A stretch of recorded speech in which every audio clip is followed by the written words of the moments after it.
All right, let's get into it. Today we are talking about XRP, which is, easily one of the most debated assets in all of crypto. Is it actually the future of global finance, or is it just a whole lot of hype? We're going to break down what it is, the massive problem it was designed to fix, and what its future might actually look like. Have you ever just stopped and thought about how bizarre this is? Seriously, we can fire off an email, stream a movie, send a photo to the other side of the planet, instantly. But sending money? Nope. That'll take 3 to 5 business days.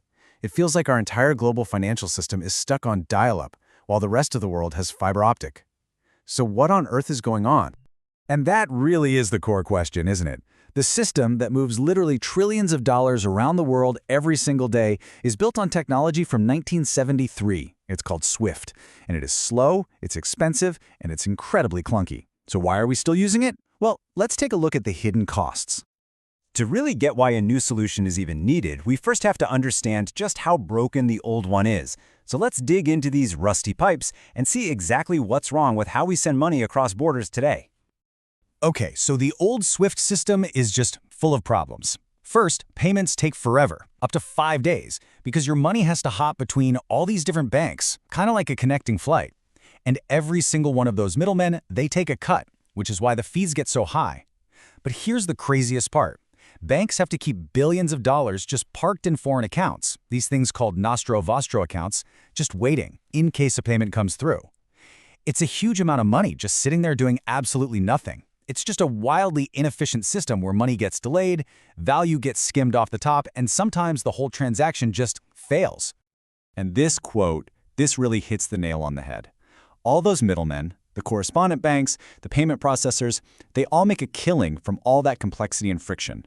For decades, there just hasn't been a real financial reason for the big players to fix a slow, expensive system that happens to be very, very profitable for them. And this is the exact problem XRP was built from the ground up to solve. It wasn't designed to be another store of value like Bitcoin. Nope. It was created for one specific reason: to be a digital bridge for instant, cheap, global payments. So how does it actually work? It's actually pretty brilliant in its simplicity. Just think of XRP as a universal translator for money. So in this example, Bank of America doesn't need a special account full of Japanese yen. No. Instead, it just converts its US dollars into XRP, zips that XRP across the ledger in a few seconds, and then the Bank of Japan instantly converts it back into yen on their end. The XRP literally only exists for a moment to act as that bridge between the two currencies. This completely gets rid of the need for those pre-funded accounts and all the middlemen. And when you actually put the numbers side by side, wow, the difference is just staggering. We're not talking about a small improvement here. We're talking about settling a payment in 3 to 5 seconds instead of 3 to 5 days. And look at the cost, a tiny fraction of a penny versus over $30. Plus it runs 24/7, holidays, weekends, you name it. This isn't just an upgrade, it's a completely different league. And here's the thing. Even when you compare XRP to the other big cryptos, you can see it was built for a different purpose. Because it was designed specifically for payments, it is just astronomically faster. It can handle over 1,500 transactions every second. Bitcoin does 7. It also does this without the crazy energy usage of traditional mining, which makes it a way more eco-friendly option. Okay, now this next part is absolutely crucial, because this is where so many people get tripped up. You hear the words Ripple, XRP, and the XRP Ledger thrown around, sometimes like they're the same thing. They are not. They are 3 totally separate things, and understanding the difference is key to understanding the whole ecosystem. So first up, you have Ripple. Ripple is a private tech company. They're based in San Francisco. Let's go back to our analogy. Think of them as the plumber. They're the company building the software, the on-ramps, the products that let banks and big institutions easily plug into this new super fast payment system. Next, you have XRP. This is the actual digital coin, the cryptocurrency itself. So if Ripple is the plumber building the system, XRP is the water that flows through the new pipes almost instantly. It's that neutral bridge asset that makes the whole thing work. And finally, there's the XRP Ledger, or the XRPL. This is the base technology, the blockchain itself. To finish the analogy, these are the pipes. And this is so important. It's decentralized, it's open source, and it's been running flawlessly for more than a decade. Ripple, the company, built products on the XRPL, but it does not own it or control it. If the company Ripple vanished tomorrow, the XRP Ledger and the XRP asset would just keep on running. So despite all this powerful technology, XRP is, without a doubt, one of the most controversial assets out there.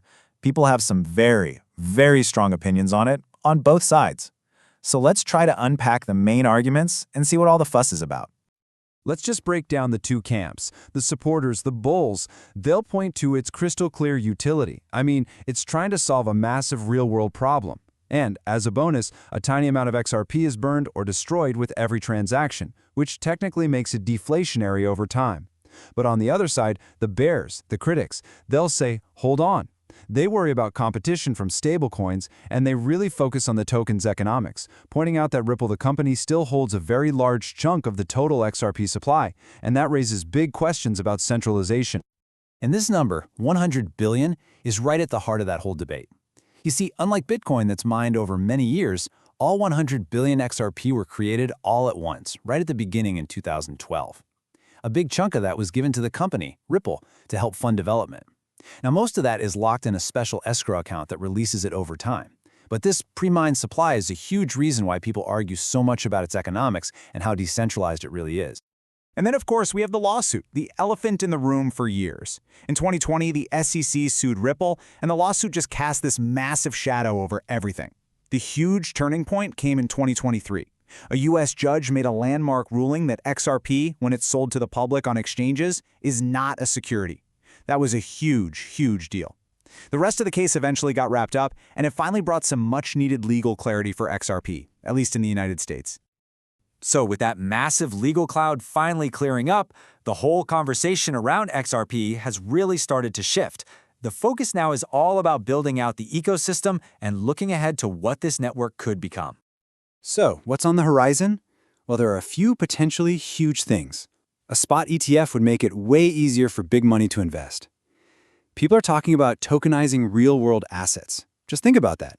We're talking about putting things like stocks, bonds, even your house on the XRP Ledger. That's a multi-trillion-dollar idea right there. Plus, new smart contract capabilities are coming online, which could expand what the network can do far, far beyond just simple payments. Which brings us right back to the big, final question. You have this incredibly fast, cheap technology. The major legal questions in the US are now mostly settled, and the problem it's trying to solve is absolutely massive. So, is XRP finally about to rewire the plumbing of global finance? Or will it end up being this brilliant solution that just never quite found its moment? The pipes have been built. The question now is whether the world is finally ready to turn on the tap.